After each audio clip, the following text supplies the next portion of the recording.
कभी तुम्हें ऐसा महसूस हुआ है कि कोई अनदेखी शक्ति तुम्हें लगातार देख रही है? जैसे कोई साया जो तुम्हारे बहुत करीब है मगर फिर भी दिखाई नहीं देता, तुम्हारी रातों की नींद चुरा लेता है और सुबह उठते ही अजीब सा बोझ दिल पर छोड़ जाता है।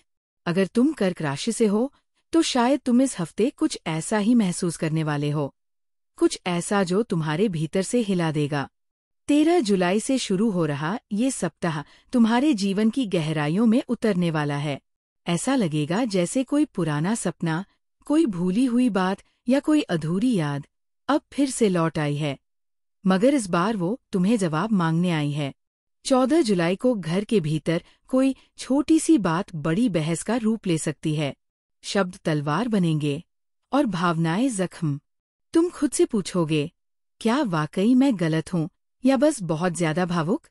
इस दिन तुम्हें लगेगा कि किसी अपने ने ही तुम्हारी भावनाओं को चोट पहुंचाई है और फिर भीतर एक डर उठेगा, क्या मैं खुद को खो रहा हूँ?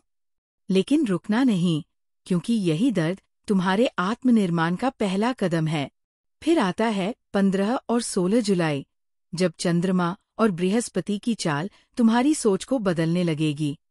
तुम्हारा मन बेचैन होगा, नींद कम होगी और एक सपना बार बार तुम्हें परेशान करेगा। वो सपना जिसमें एक चेहरा दिखेगा, जाना पहचाना, लेकिन उसकी आंखें कुछ कहेंगी। शायद वो चेहरा कोई पुराना प्रेम हो, कोई अधूरी कहानी या फिर तुम्हारा ही दूसरा रूप।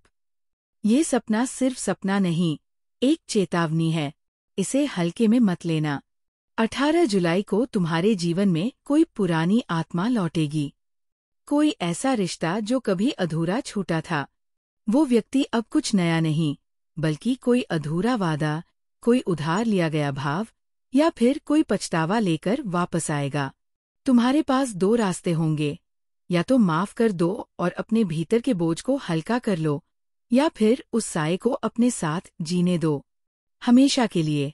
19 और 20 जुलाई के दिन तुम्हारे भीतर की एक नई शक्ति जागेगी। तुम्हारा छठा इंद्रिय, तुम्हारी आत्मा का दर्पण, अब साफ दिखने लगेगा। तुम्हें अब केवल राशिफल नहीं दिखेगा, बल्कि भविष्य की आहट सुनाई देगी। तुम्हारी अंतरात्मा अब और चुप नहीं रहेगी। तुम समझोगे कि डर से भागने वाले नहीं, डर को समझने वाले लोग ही बदलते हैं भविष्य। इस हफ्ते तुम्हें खुद से सामना करना होगा। कोई बाहर का राक्षस नहीं, बल्कि तुम्हारे भीतर छुपा सच ही सबसे बड़ा डर होगा। और जब तुम उस डर को पहचान लोगे, जब तुम उससे दोस्ती कर लोगे, तभी तुम वास्तव में मुक्त हो पाओगे। याद रखो, तुम सिर्फ राशिफल नहीं सुन रहे, तुम राशिफल